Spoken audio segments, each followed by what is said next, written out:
Hello दोस्तों, स्वागत है आप सभी का आज के इस वीडियो में। दोस्तों आज के इस वीडियो में हम लोग बात करने वाले हैं क्लास 7 का मैथ का जो चैप्टर है पहला परिमेय संख्या। ठीक है, उसी में जो लास्ट में आपका दिया हुआ है ना कि दक्षता अभ्यास, इसी को हम लोग इस वीडियो में हल करने वाले हैं। ठीक है, बिल्कुल आसान तरीके बताऊंगा, बस वीडियो को ध्यान से समझिएगा। ठीक है, जैसे यहाँ पर क्वेश्चन नंबर 1 में आपको दिया हुआ है। ठीक है, क्वेश्चन नंबर 1 में क ख ग, इसमें 4 प्रश्न है। ठीक है, चारों में 4-4 विकल्प दिए हुए हैं और इनमें से कौन सा विकल्प सही है ये बात हमें बताना है। ठीक, तो देखिए क्वेश्चन नंबर 1 का जो क है इसमें कहता है कि किसी परिमेय संख्या के समतुल्य परिमेय संख्याएं होती हैं। ठीक है, अब इसका क्या मतलब होता है? समतुल्य का मतलब होता है ऐसी कोई संख्या जिनका हम तुलना करें, ठीक है, तो वो दोनों बराबर हो। ठीक है, एक दूसरे के समान हो, वही आपको होता है समतुल्य। ठीक है, अब ये चीज कैसे है? जैसे मान लेते हैं कहीं पर दिया हुआ 1/2, ठीक है, और एक क्वेश्चन और दिया हुआ है जिसमें आपका कहीं पर दिया हुआ है कि 2/4, इस तरीके से दिया हुआ है। ठीक है, अब ये दोनों क्या है, इस टाइम पर देखने में क्या है, दोनों अलग अलग है। ठीक है, लेकिन जब हम इसको काटेंगे 2 एकम 2 और 2 दूना 4, तो ये कितना हो जाएगा? ये हो जाएगा 1/2। तो इसमें क्या हुआ, 1/2, ठीक है, और 2 ये जो 4 है, ठीक, ये किसके बराबर हो जा रहा है? ये जो 2/4 है ये भी 1/2 के रूप में बदल जा रहा है। ठीक है, मतलब कि 1/2 2/4 के समतुल्य है, यही चीज होता है। ठीक है, तो पूछ रहा है कि इस तरीके से कितने संख्या हो सकती है? अनंत हो सकती हैं, जितना बनाना चाहें उतना बना सकें। ठीक है, जैसे मान लेते हैं कोई संख्या ले लेते हैं 3/4, ठीक है, ये एक संख्या हो गया। दूसरा संख्या ले लेते हैं जिसमें हम 6/8 इस तरीके से कर लेते हैं। अब इसको काटेंगे तो 2 3 6 2 चौका 8, ये फिर से देखिए 3/4। इस तरीके से अनंत हो सकते हैं, जितना आपको जरूरत पड़ेगा उतना ही समतुल्य संख्या हो सकती है। ठीक है, अनंत हो सकती हैं, तो इसलिए ये आपका 4 नंबर सही हो जाएगा। अब इसमें कह रहा है कि परिमेय संख्या माइनस को 16/80 का सरलतम रूप होगा। ठीक है, तो इसके लिए हमने आपको ऑलरेडी बता दिया कि किस तरीके से आपको सरलतम रूप निकालना है। ठीक है, देखिए 16 और 80 को तोड़ लेंगे। 16 को कुछ ऐसे तोड़िए, 2 से काटिए, 2 8 16, फिर 2 से काटिए, 2 चौका 8, फिर 2 से काटिए, 2 दूना 4, फिर 2 से काटिए, 2 एकम 2। ठीक, तो 16 का कितना निकला? ये 4 बार 2 निकला, तो इसको लिख लेते हैं कि 2 गुणे 2 गुणे 2 गुणे 2, इस तरीके से ले। अब इसको खत्म करिए। अब नीचे है 80, तो 80 को ले लेते हैं, इस तरीके से तोड़ लेते हैं। तो 2 से काटेंगे तो 40 हो जाएगा, फिर 2 से काटेंगे तो 20 हो जाएगा, फिर 2 से काटेंगे तो 10 हो जाएगा, फिर 2 से काटेंगे तो 5 हो जाएगा, फिर 5 से 5 एकम 5। तो अब देखिए 80 क्या है, बट्टे में है ना, तो बट्टे में लिख लेते हैं ये वाला मान। तो कितने, 4 बार 2 है, तो 1 2 3 4, और ये एक बार ये 5 है। देखिए 4 बार 2 से 4 बार 2 खत्म हो जाएगा। ठीक, माइनस है तो माइनस यहाँ पर लगाए रखेंगे। क्या बचा? ऊपर कुछ नहीं बचा, तो 1 बचा। नीचे आपका 5 है और ये माइनस है, तो बस यही आंसर हो जाएगा। सरलतम रूप कहाँ पर है इसमें? माइनस का ये वाला 3rd नंबर। कितना आसान है। अब इसमें देखिए कह रहे हैं कि परिमेय संख्या 40/25 का सरलतम रूप होगा। ये वाला मैं नहीं बताने वाला, ये आप लोग खुद ही कीजिए। ठीक है, ये ग नंबर सेम इसी तरीके से तो कर लीजिए। घ नंबर में देखिए कह रहा है कि दो असमान परिमेय संख्याओं के बीच परिमेय संख्या हो सकती है। ठीक है, दो असमान परिमेय संख्या के बीच में कितनी परिमेय संख्या हो सकती है? देखिए कहीं पर दिया हुआ है 5, ये एक परिमेय संख्या है। ठीक है, कहीं पर दिया हुआ है 7, ये भी एक परिमेय संख्या है। कहीं पर 1/2 दिया है, परिमेय संख्या है। 3/2 दिया है, परिमेय संख्या है। इस तरीके से कुछ भी संख्या दिया हो, ठीक है, ये सभी सभी क्या है? ये परिमेय संख्या है। ठीक है, इनके बीच में कितनी संख्याएं हो सकती हैं? मतलब कि 5 से अधिक और 7 से कम, इनके बीच में कितनी संख्या हो सकती है? अनंत हो सकती हैं। ठीक है, जैसे अगर हम 5 के बाद 5 से थोड़ा सा ज़्यादा अगर लेंगे तो कितना ले लेंगे? 5.1 ले सकते हैं। ठीक है, अब ये क्या है? ये 7 से कम है और 5 से अधिक है, 5.01 ले सकते हैं। ठीक है, अब ये भी उसके बाद से 5.001 इस तरीके से ले सकते हैं। 5 से ये वाला क्या है? अधिक है। तो इस तरीके से ये क्या है? दो असमान, और दोनों क्या है? अलग अलग है ना, ये 5 है ये 7 है, दोनों असमान भी है। तो इस तरीके से हमें क्या मालूम चला कि दो असमान परिमेय संख्या के बीच में अनंत इस तरीके से परिमेय संख्या हो सकती हैं। तो कहाँ गया ये? क्लियर हो गया क्वेश्चन नंबर 1। दूसरा देखिए, अब देखिए यहाँ पर हमारा क्वेश्चन नंबर है दूसरा। ठीक है, इसमें क्या कहता है कि निम्नलिखित कथनों में से सत्य और असत्य बताइए। ठीक, यहाँ पर हमारे पास 3 और 3 6 प्रश्न यहाँ पर नोट कर रखा है। ठीक है, और भी प्रश्न है। ठीक है, सबसे पहले इस 6 को समझते हैं। इसका दूसरा का ये कौ कहता है कि समान परिमेय संख्याओं के सरलतम रूप समान होते हैं। अब ये क्या चीज है? तो इसको आप ऐसे समझिए, कहीं पर दिया हुआ है कि 8/16। ठीक, और उसके बाद से इसको हम और लिख सकते हैं 6 3/6, 3/6, 6, ये चीज दिया हुआ है, ठीक है। तो ये दोनों क्या है, एक समान परमेय संख्या है जिसका सरलतम रूप अब हमें देखना है कि क्या समान है, ठीक है। तो 8 एक नाम 8, 8 दूना 16, 1/2 आया। 3 एकम 3, 3 दूना 6, तो इसका भी 1/2 आया। इसका मतलब क्या होता है, ये बात सही कह रहा है कि समान परमेय संख्याओं के सरलतम रूप भी आपके समान होते हैं, ठीक। दोनों समान आया ना, बस सिंपल है। तो ये आपका सत्य है, ये सत्य है। आ जाइए दूसरा, कह रहा है कि माइनस का 7 में माइनस के 11 धन परमेय संख्या है, ठीक है। अब ये चीज कैसे होगा, तो इसमें देखिए माइनस से माइनस खत्म हो जाएगा, तो अब क्या आया, 7/11 बचा है, तो ये धन में है, ये धन मतलब प्लस में है, ठीक है। तो ये बात भी सत्य कह रहे हैं। उसके बाद से 4/-9 धन परमेय संख्या है। अब देखिए इस ये माइनस क्या इसके साथ कोई है जिसके साथ ये कट सके, नहीं है। तो जब नहीं कटेगा तो मतलब माइनस में रह जाएगा, माइनस में रह जाएगा तो फिर धन परमेय संख्या कहाँ होगा, ये आपका असत्य हो जाएगा, असत्य, ठीक। उसके बाद से कह रहा है कि ये 3/11 और 3/11, ठीक है, ये भी माइनस में, ये भी माइनस में, समान है। तो इसमें बस डिफरेंस क्या कर दिया कि इसमें माइनस ऊपर कर दिया, इसमें माइनस से नीचे कर दिया, तो माइनस ऊपर नीचे हो कोई दिक्कत नहीं है, ठीक है। बस इसमें होना चाहिए, दोनों में माइनस है मतलब ये समान है, तो ये भी आपका सत्य है। उसके बाद से अगला है 1/2, 2/4, 3/6 एक ही परमेय संख्या के विभिन्न रूप हैं। तो हाँ, अगर आप ये 1/2 है, इसको अगर आप काटेंगे 2 एकम 2, 2 दूना 4, तो ये भी आपका 1/2 आ जाएगा। 3 एकम 3, 3 दूना 6, ये भी आपका 1/2 आ जाएगा। मतलब 1/2 के ही ये विभिन्न रूप हैं, ठीक है। तो एक ही परमेय संख्या के विभिन्न रूप हैं, तो 1/2, 1/2, 1/2, ठीक है। एक ही परमेय संख्या है ना जिसका विभिन्न रूप है ये, तो ये भी आपका सत्य है, सत्य। अगला है, ये इतना दिया हुआ विभिन्न परमेय संख्याएं हैं। अब पूछ रहा है कि क्या ये जो वैल्यू है क्या ये विभिन्न परमेय संख्या है, तो करके देख लेते हैं। इस माइनस से ये माइनस खत्म, इस माइनस से ये माइनस खत्म, और इससे आपका ये खत्म, ठीक है। 1/3 है पहला, 1/3 पहला है। दूसरा, इससे हम इसको काट सकते हैं, 2 एकम 2, 2 3 6, ये भी 1/3 आ जाएगा। तीसरा 3 एकम 3, 3 3 9, 1/3 ये भी आ जाएगा। तो ये तो एक ही आ गया। तो इसमें कह रहा है कि विभिन्न परमेय संख्या है, तो नहीं, ये एक ही परमेय संख्या है, ये बात असत्य है, असत्य। बस क्लियर हो गया, 6, ठीक है। और भी है, उसको देखिए। अब देखिए क्वेश्चन नंबर दूसरा में और भी ये प्रश्न थे, ठीक है। 6 5 11 टोटल प्रश्न थे, जिसमें से 5 प्रश्न और हमने यहाँ पर नोट कर लिए, ठीक है। इसमें देखिए क्या कहता है, पहला दूसरा का ये ज नंबर में, इसमें कहता है कि माइनस का 4 में माइनस का 5 और 4 में 5 समान परमेय संख्या है। इसमें देखिए ये वाला माइनस इस माइनस से खत्म हो जाएगा, ठीक। अब 4/5, 4/5, तो ये समान है, ये बात तो आपका सत्य है, ठीक। दूसरा कह रहा है कि सभी पूर्णांक परमेय संख्या है। अब सबसे पहला चीज पता होना चाहिए आपको पूर्णांक, ठीक है, और परमेय संख्या, ये दो चीज आपको पता होनी चाहिए, ठीक है। आइए मैं सबसे पहले पूर्णांक बताता हूँ, पूर्णांक, ठीक है, और परमेय संख्या, परमेय संख्या, ठीक। देखिए पूर्णांक जितने भी आपके सामने जितने भी नंबर आ जाए, ठीक है, 100 200 500 400 20 10 30 जितने भी ये नंबर हैं, ये आपके होते हैं पूर्णांक, ठीक है। एग्जाम्पल के लिए क्या ले लें, मान लेते हैं कि माइनस का 10 ले लेते हैं, ठीक है, 20 ले लेते हैं, 25 ले लेते हैं, ठीक है, और माइनस का 100 ले लेते हैं, ठीक है। तो माइनस हमने इसलिए लिया है कि संख्या चाहे माइनस में हो या फिर प्लस में हो, अगर माइनस में है तो ऋणात्मक पूर्णांक हो जाएगा, ठीक है, अगर प्लस में है तो धनात्मक पूर्णांक हो जाएगा। ये बात इतना क्लियर हो रहा है। तो पूर्णांक आपका यही होता है, ठीक है। पूर्णांक कभी भी दशमलव में नहीं होगा, ठीक है, बटे के रूप में नहीं होगा, ठीक, ये चीजें होती हैं। और जो परमेय संख्या होता है ये हमेशा बटे के रूप में ही होता है, ठीक है। जैसे मान लेते हैं कि कहीं पर ये 5 है, ये 5 एक परमेय संख्या, क्यों, क्योंकि इसको हम, इसके मैथ का नियम होता है कि जिस संख्या के नीचे कुछ भी नहीं है वहां पर 1 होता है, ठीक है। तो 5/1 इस तरीके से हम कर सकते हैं, ठीक है।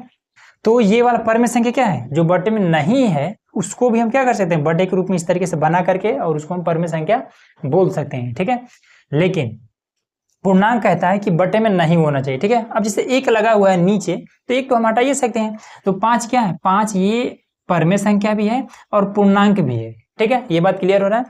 अब परमेय संख्या आपका 3/4 अगर ऐसे देता है तब, अब इसमें देखिए ये क्या है, क्या नीचे से 4 हटा सकते हैं या फिर नीचे 4 लगा सकते हैं, नहीं लगा सकते हैं, ठीक है, क्योंकि केवल हम 1 लगा सकते हैं या फिर हटा सकते हैं। लेकिन मामला अगर 4 का आ जाए तो 4 हम लगा या फिर हटा नहीं सकते हैं, ठीक है। तो ये संख्या क्या हो सकता है, ये वाला संख्या आपका इस रूप में नहीं हो सकता है, ठीक है, जब इस रूप में नहीं होगा तब ये वाला क्या हो जाएगा, एक परमेय संख्या, ये पूर्णांक नहीं बन सकता है। ठीक है, तो इस बात से क्लियर होता है कि सभी के सभी जो परमेय संख्या हैं ये पूर्णांक नहीं हो सकते हैं। ठीक है, लेकिन सभी के सभी जो पूर्णांक हैं इसको हम परमेय संख्या बना सकते हैं। कैसे? सबके नीचे एक लगा लगा करके, इस तरीके से। ठीक है, तो इससे स्पष्ट है कि सभी के सभी पूर्णांक क्या है, परमेय संख्या हो सकता है, लेकिन सभी के सभी जो परमेय संख्याएं हैं ये पूर्णांक नहीं हो सकता है। बात क्लियर हुआ ना? यहाँ पर देखिए कह रहा है कि सभी पूर्णांक परमेय संख्या है। क्या सभी पूर्णांक परमेय संख्या है? हाँ, एक लगा करके हम कर सकते हैं, तो ये बात तो सत्य है। ठीक है, अब ये कह रहे हैं कि सभी परमेय संख्या, ठीक है, पूर्णांक होती है। अब क्या सभी परमेय संख्या पूर्णांक हो सकता है? नहीं हो सकता है। अगर ऐसा सिंगल सिंगल है तो ठीक हो जाएगा, बटे में है तो नहीं होगा। तो यहाँ पर बता देंगे कि सभी परमेय संख्या पूर्णांक होती है, तो ये हम बता देंगे कि ये असत्य है, क्योंकि सभी सभी नहीं होता है। क्लियर है? देखिए कह रहा है कि 0/5 और 0/3 समान परमेय संख्या नहीं है। ठीक है, अब नहीं है कि क्या मतलब है? देखिए किसी भी संख्या से अगर आप 0 में भाग करते हैं, ठीक है, तो उसका मान हमेशा 0 आता है। तो इसका मान आ जाएगा 0, इसका भी मान आ जाएगा 0। ठीक है, अब जब दोनों 0 ही आया है तो क्या समान नहीं है? तो ये कह रहा है कि ये कह रहा है कि परमेय संख्या समान नहीं है, तो ये गलत कह रहा है। ये क्या है? दोनों समान है, तो ये यहाँ पर क्या हो जाएगा? ये असत्य लिखेंगे। ठीक है, ये बात असत्य है क्योंकि दोनों समान होता है। चलिए अब इसमें कह रहे हैं कि दो असमान परमेय संख्याओं के बीच अनंत परमेय संख्या होती है। ये बात अभी हमने आपको बताया क्वेश्चन नंबर 1 में कि कोई भी मान लेते हैं कि 5/2 दिया हो, ठीक है, और दूसरा 7/3 दिया हो, तो इनके बीच में अनंत परमेय संख्या होती है। ठीक है, तो यहाँ पर क्या लिखा है कि दो असमान परमेय संख्याओं के बीच में अनंत परमेय संख्या होती है, तो ये सत्य है, सत्य है। ठीक है, तो इस तरीके से 2 प्रश्न आपका क्लियर हो गया। तीसरा देखिए, अब देखिए यहाँ पर हमारे पास है क्वेश्चन नंबर 3। ठीक है, अब इसमें देखिए टोटल है 4 प्रश्न, जिसमें से 2 प्रश्न मैं आपको बताऊंगा, 2 आपको स्वयं करना है। ठीक है ना, बहुत आसान तरीका बता दूंगा, आप इजीली कर लेंगे। देखिए अब इसमें पूछ रहा है कि अवरोही क्रम, अवरोही का क्या मतलब होता है कि मामला घटते क्रम में होगा। ठीक है ना, तो अवरोही मतलब होता है घटते क्रम। घटेगा कब? जब बहुत ज्यादा रहेगा। ठीक है, तो सबसे पहले हम क्या लिखेंगे? सबसे बड़ा लिखेंगे, उसके बाद से फिर उससे छोटा, फिर उससे छोटा, फिर उससे छोटा। ठीक है, तब ना घटते क्रम होगा, तो ऐसे करेंगे। अब कैसे जानेंगे कि ये वाला घटते क्रम में हम कैसे लिखें? ठीक है, कौन इसमें सबसे बड़ा है फिर उससे छोटा है? तो इसके लिए सिंपल एक तरीका है कि 5 से ऊपर वाले में भाग कर दीजिए। ठीक है, नीचे से इसमें भाग कर दीजिए, नीचे वाले से इसमें भाग करिए। ठीक है, बारी बारी से। तो 5 से 2 में अगर कर देते हैं, 5 से भाग कर देते हैं अगर 2 में, ठीक है, तो दशमलव लगाएंगे 20, 5 चौका 20। ठीक है ना, ये 20 हो जाएगा, खत्म कहानी। तो कितना आया? 0.4 आया ना, और 0 यहाँ लगा सकते हैं। ठीक है, अब ये वाला 7 से कर देते हैं, तो 7 से जब हम 4 में करेंगे तो दशमलव आकर के 0 बढ़ा देंगे। ठीक है, 7 × 5 = 35, ये हो जाएगा 35, और ये 5 बच जाएगा, दशमलव लगाए तो 0, 7 × 7 = 49, 2 अंक तक ले जाइए, बहुत है। दशमलव लगा करके और 5 और 7, ठीक है, यहाँ 0 बैठा लीजिए। फिर 9 से 5 में कर दीजिए, 9 से 5 में कर देते हैं, तो इसमें कितना हो जाएगा? दशमलव लगाइए, 0 बढ़ाइए। ठीक है, तो 9 × 5 = 45, 5 बार में आपका हो जाएगा 45, बचा है 5, फिर 0 बैठाइए, 5, 9 × 5 = 45, तो ये हो जाएगा 0.5 और 5। अब यहाँ पर 6 से 1 में कर देना है, 6 से 1 में कर देना है। ठीक है, दशमलव लगाइए और 0, 6 का नाम 6 हो जाएगा, और बचेगा 4। ठीक है, और दशमलव लगा हुआ है तो 0 बढ़ा लेंगे, 6 × 6 = 36 हो जाएगा, फिर बच जाएगा 4। ठीक है, बस इतना ही है, 1, 6, ये इतना आ गया। ठीक, अब इसमें आप देख लीजिएगा कौन बड़ा है कौन छोटा है। ठीक है ना, तो सबसे पहले हमें सबसे बड़ा लेना है। तो समझिए ये 57 है, ये 55 है। ठीक है, थोड़ी देर के दशमलव इग्नोर करिए, तो 55 बड़ा होगा कि 57? तो 57 बड़ा हो जाएगा, तो ये इसका है ना। तो सबसे पहले 4/7 ये लिखिए। अब इससे छोटा ये वाला है, तो ये वाला 5/9 लिख लीजिए। अब इसके बाद से इससे छोटा कौन है? तो ये 16 है, ये लास्ट वाला 1/6 लिख लीजिए। फिर ये वाला 2/5 लिख लीजिए, और यही आपका हो जाएगा अवरोही क्रम, अवरोही क्रम। बस क्लियर हो गया, कितना आसान है ये वाला। देखिए चलिए 11 से 4 में भाग कर दें। ठीक है, माइनस है उसे कोई मतलब नहीं है, 11 से 4 में भाग कर दीजिए। ठीक है, दशमलव लगा, सॉरी, दशमलव यहाँ लगाइए, जीरो यहाँ बैठाइए, ठीक है। 11 तियाँ 33, 33 हो जाएगा, बचेगा आपका 7, जीरो लगा लीजिए, 11 छः के 66, ठीक है, 66। तो कितना आया, तो 0.36 और ये जीरो लगा लेंगे, ठीक है, घेरने की जरूरत नहीं है ये चीज़, ठीक। अब दूसरा 3 से 1 में, 3 से माइनस है तो माइनस लगाते चलेंगे, कोई दिक्कत नहीं है। 3 से 1 में दशमलव जीरो बैठाइए, 3 तरीका 9, 9 हो जाएगा, फिर बच जाएगा 1, फिर 3 तरीका 9, ऐसे करेंगे तो कर लीजिएगा, जब ना समझ में आए तो अपने से कर लीजिएगा, भाग यही तो करना है।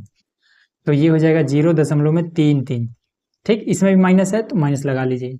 7 से 5 में करिए, 7 से 5 में करना है, दशमलव आकर 0, 7 7 49, 1 बचा, फिर 0, 7 का नम 7, तो यहाँ पर 3 आपका बच जाएगा, ठीक है। तो कितना आया, 0.71 माइनस लगा देंगे, ठीक। अब यहाँ पर देखिए 4 से 3 में करना है, ठीक है, 4 से 3 में करना है, दशमलव जीरो, 7 चौका 28, 2 आ जाएगा, जीरो लगा, और सॉरी 4 सत्ते 28, हाँ तो ठीक ही है, 4 सत्ते 28, यहाँ पर 7 रहेगा। अब इसके बाद से 2 बच जाएगा, जीरो लगा लेंगे, और 4 पचे 20, तो ये कितना आ जाएगा माइनस का, ये 0.75 ये आ गया, ठीक। बस क्लियर होगी। अब देखिए सबसे बड़ी चीज, इसमें हमें क्या क्या करना है, सबसे पहले सबसे बड़ा लिखना है, ठीक है, यही चीज है ना। अब एक बात इसमें देखिए ध्यान देने वाला, ठीक है, यही पर सबसे ज्यादा कंफ्यूजन होता है, इसमें सबसे बड़ा कौन है। अगर आपको नियम नहीं मालूम रहेगा तो आप फटाक से, जैसे ये वाला आपने किया है कि जो सबसे बड़ा था वही आपका भिन्न इसमें से बड़ा हो गया, तो वैसे ही का आप इसमें भी कर देंगे कि ये 75 यहाँ पर जो दिया है 0.75 ये सबसे बड़ा है, मतलब कि ये वाला सबसे बड़ा हो जाएगा, नहीं, ऐसा नहीं होता है। जैसे ही माइनस का मामला हो एकदम से चीजें एकदम उल्टा हो जाती हैं। कैसे, आप ये चीज समझिए कि कोई किसी के पास 100 रुपये है, ठीक है, किसी के पास 100 रुपया है और किसी के पास 1000 है, ठीक है। इसका अपना खुद का है पैसा 100 रुपया और इसने उधार मांग करके 1000 इसने रखा है, ठीक है। इसका ये खुद का 100 रुपया है और इसका 1000 है लेकिन उधारी का है, ठीक है। तो इन दोनों में बड़ा कौन है, तो बड़ा यही होगा ना 100 रुपया जिसका अपना खुद का है, उधार वाले का कौन सा भरोसा है। तो उसी तरीके से जैसे ही मामला माइनस में हो, ठीक है, तो वो तुरंत छोटा हो जाता है, ठीक है। तो सबसे छोटा वही होगा जो देखने में सबसे बड़ा है, ठीक है, माइनस वाले में, बस ये बात याद रखिएगा, ठीक है। तो माइनस वाले में सबसे छोटा कौन है, क्योंकि हमें सबसे पहले सबसे बड़ा लिखना है ना आरोही क्रम में, तो सबसे छोटा यहाँ पर कितना है, 3 3 वाला, ये वाला है, तो ये वाला आपका सबसे बड़ा है, तो लिखिए कि 1 बटे में माइनस का ये 3, ठीक। उसके बाद से अब इससे थोड़ा बड़ा कौन है, तो इससे बड़ा ये वाला है, तो ये लिख लीजिए कि माइनस का ये 4 बटे में 11। फिर इसके बाद से कौन है, ये वाला है, इसके बाद से ये वाला है ना, तो आपका हो जाएगा माइनस का ये 5 बटे में हो जाएगा 7, फिर लास्ट बचा है माइनस का 3 बटे में हो जाएगा 4, और यही आपका अवरोही क्रम, अवरोही क्रम। बस यही तरीका है, इसी तरीके से आपको करना है, बस भाग करना है, फटाफट इस तरीके से लिखना है, छांट करके लिख देना है, ठीक। तो इस तरीके से 2 प्रश्न इसमें और भी है जिसको आपको स्वयं करना है, ठीक है। तो चलिए मिलते हैं नेक्स्ट वीडियो में जिसमें हम लोग अगला चैप्टर हल करने वाले हैं, ठीक है। तो उसके लिए चैनल को सब्सक्राइब करके रखिएगा।